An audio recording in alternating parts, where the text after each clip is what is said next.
Kate, they're saying it's not live. It says we are.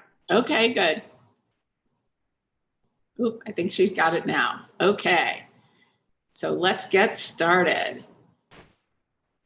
Okay, good morning. Good morning, everyone.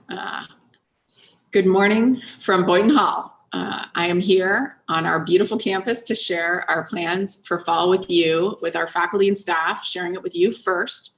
We're going to share it with our students just a bit later. Here's the headline. We are planning to welcome our community back to campus this fall.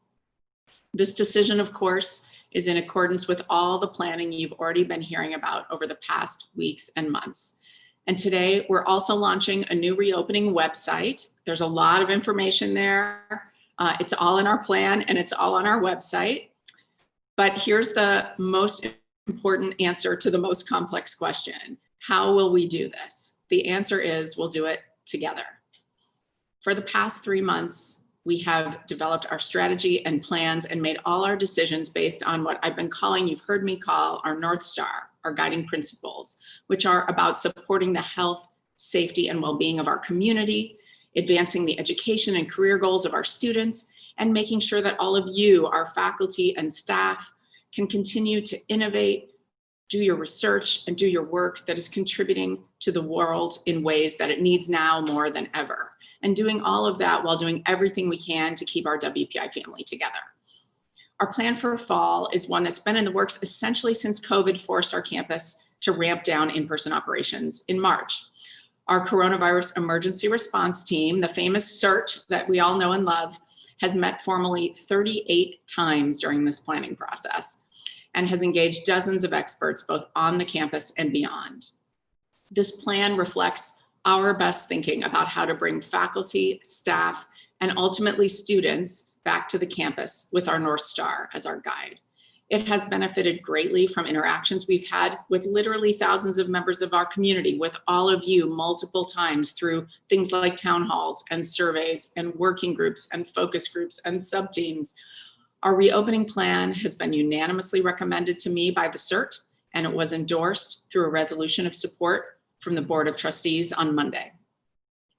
In reality, as you all know, our reopening plan is already underway.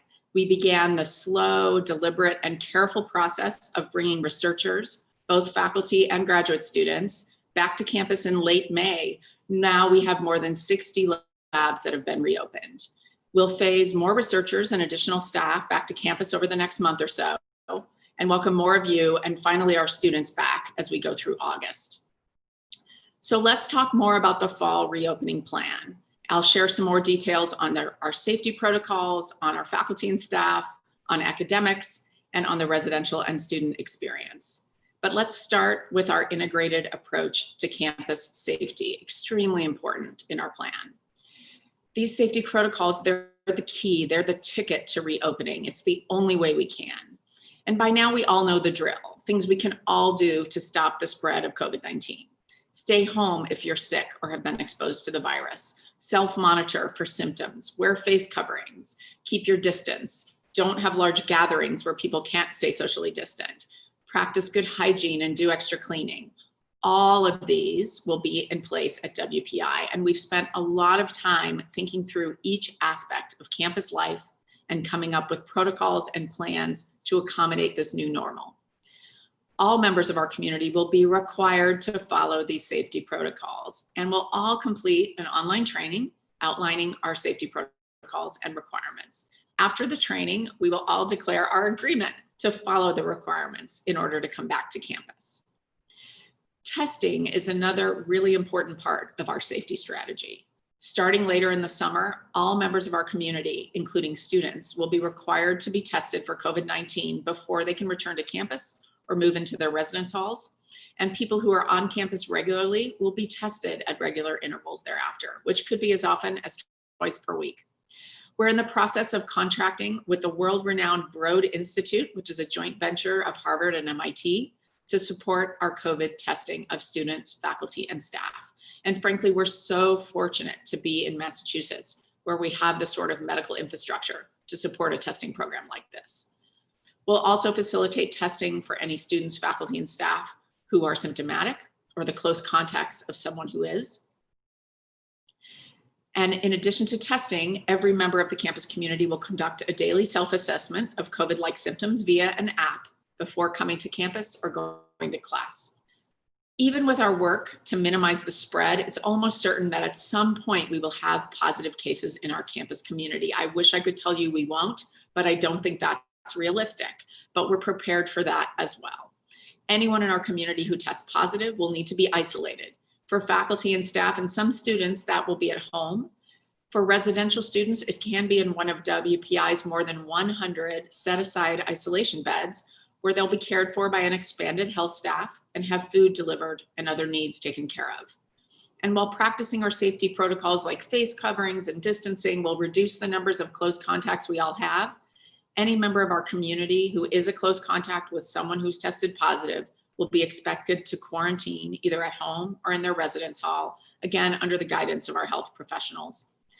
We'll also have intensified cleaning protocols across the campus in the fall, and spaces where someone who's tested positive has recently been will undergo additional specialized enhanced cleaning.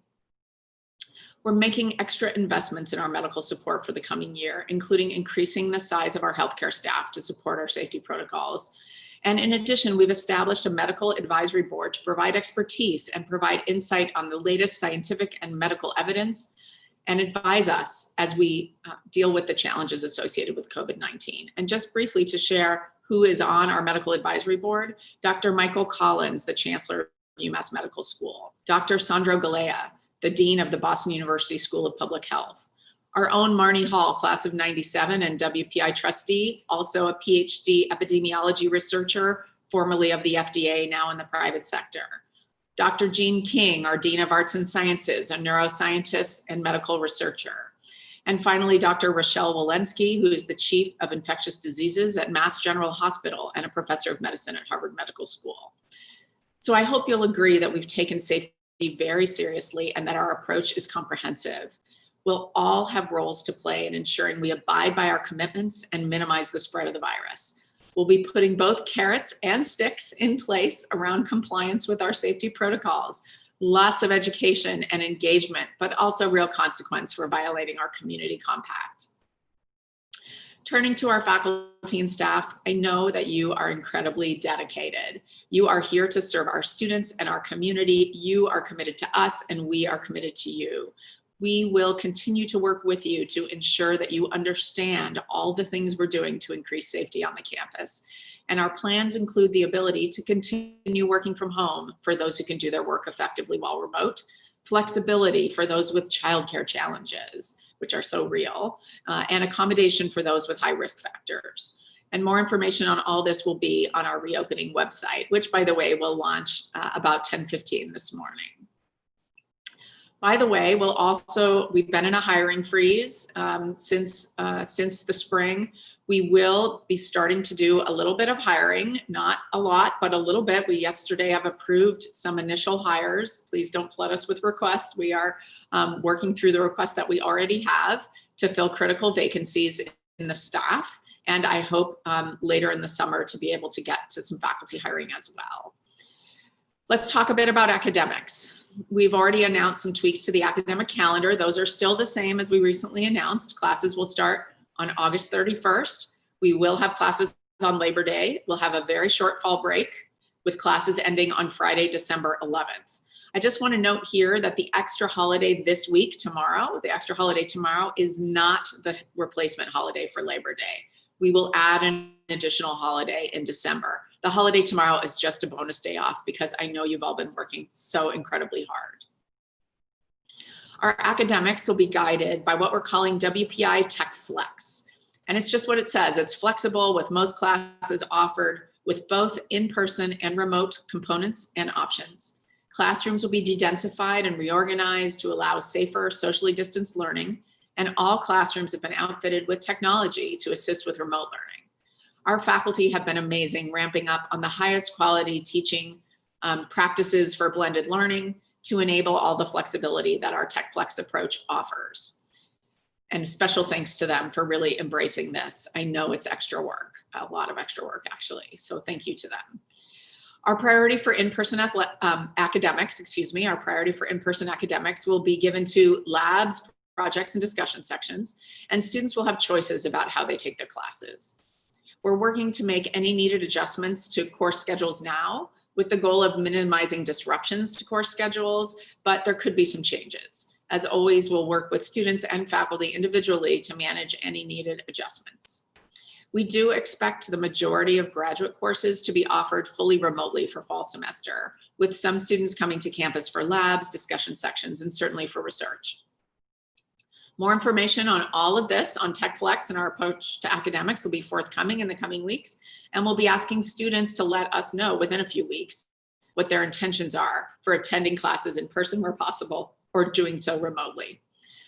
One last important announcement about academics. While we will be welcoming students back to campus, the global situation remains really challenging in the face of COVID-19. And this has led us to a difficult decision, but one that aligns with essentially all other institutions of higher education that we know of. And that's this: there will be no project center travel for A and B terms. For our community, I know this is heartbreaking to hear. Our immersive global projects are so highly valued, such a part of what we do at WPI. And that's why I'm so grateful, but not even a little bit surprised that our project center directors, our advisors, and our sponsors who worked so hard last spring to make great project experiences for our students are continuing to do so.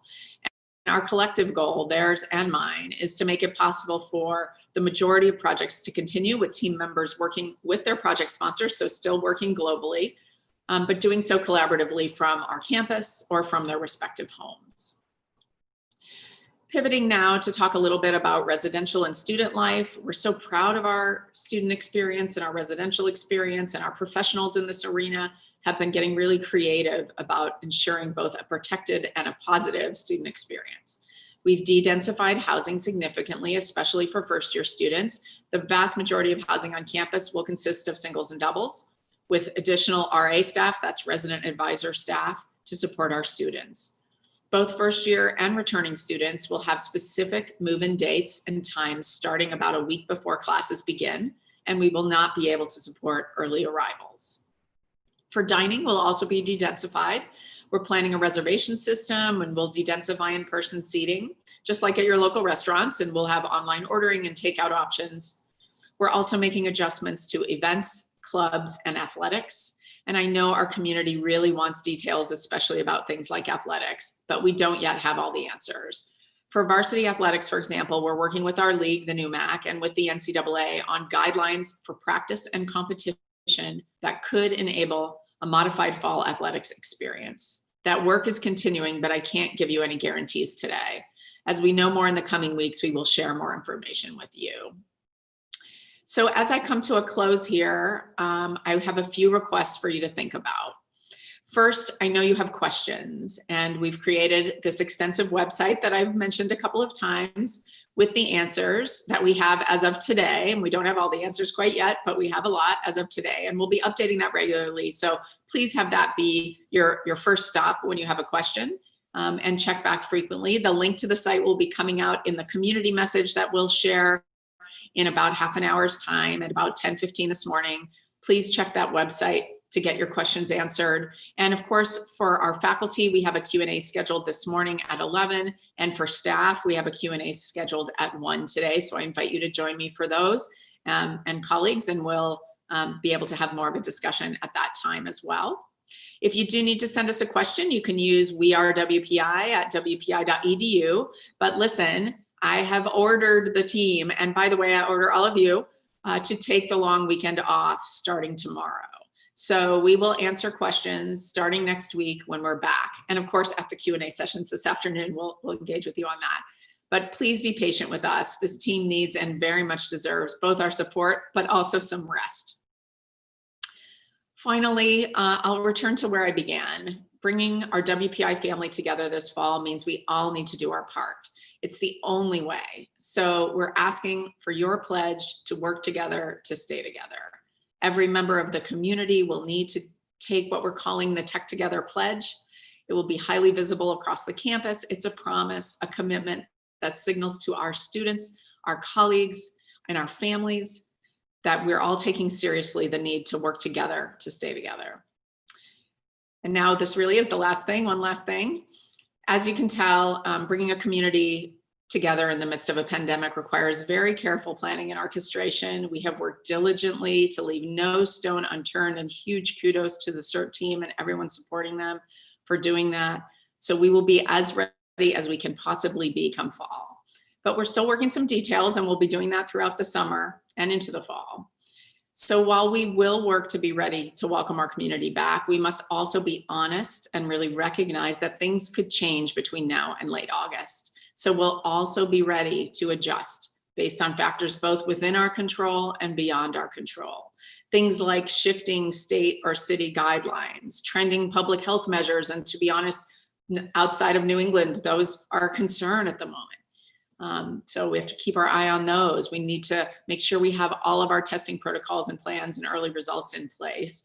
Our ability to procure enough PPE and cleaning supplies, we're looking good on that for now, but we need to make sure that keeps flowing.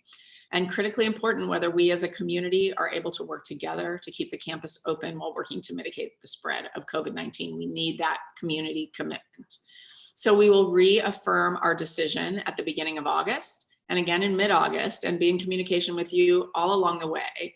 We will keep asking in true NASA geek fashion, are we still go for launch as we are today? This fall will be a new normal for WPI, and because we are WPI, I know we can do this together. So take care, look for our message, check out the reopening website, and we'll take your questions at our session later today. Thanks so much, everyone. Happy holiday weekend, and take good care. Bye.